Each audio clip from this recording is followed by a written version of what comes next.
pourquoi il ne faut pas mentir aux enfants. Il faut savoir qu'en psychologie, il y a un tabou. Et ce tabou-là, c'est les parents. Ça s'appelle le tabou avec nos parents.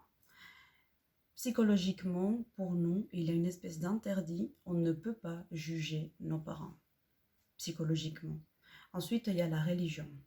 Donc, dans les 10 commandements, il y a honorer ton père et ta mère, etc. Donc, déjà aussi, en fonction de la religion que vous avez, les parents, c'est quelque chose de sacré.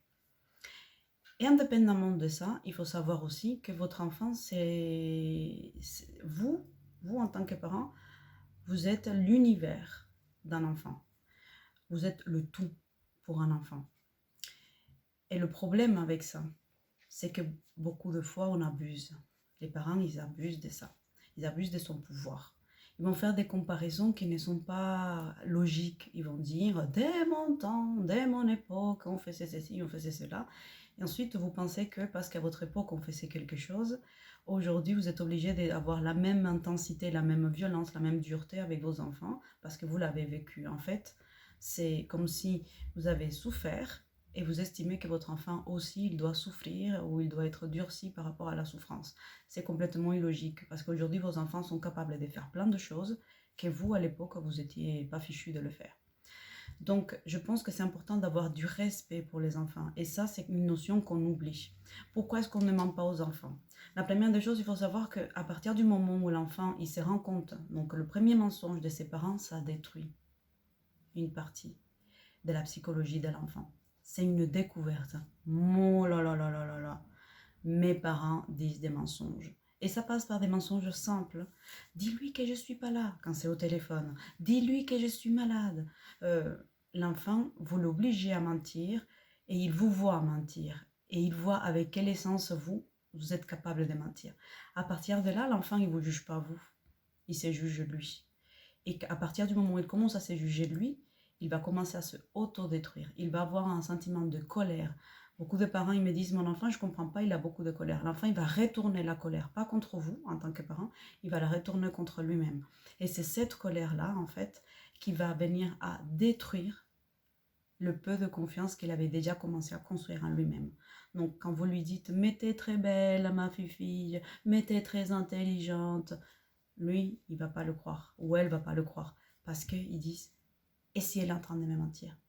Elle a déjà fait, peut-être qu'elle ne dit pas la vérité, elle me dit ça juste pour me faire plaisir. Et c'est là, en fait, où commence le manque de confiance. Et les enfants, à partir du moment où ils ont repéré que les parents mentent, ils commencent à manquer de confiance en eux.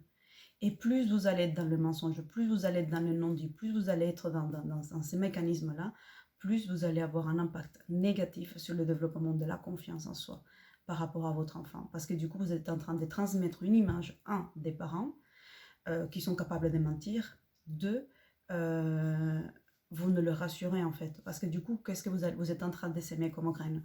Vous êtes en train de s'aimer des graines, des manques de confiance, des mensonges, des trahisons. Et l'enfant, qu'est-ce qu'il va intégrer? Parce qu'il ne peut pas vous juger vous. Il va se juger lui.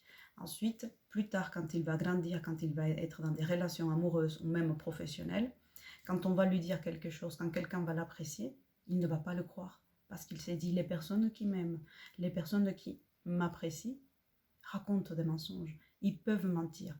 Donc, je ne crois pas à ce qu'on me dit. Et la personne, du coup, indépendamment de ses compétences, indépendamment de ses qualités, elle ne pourra pas croire en soi.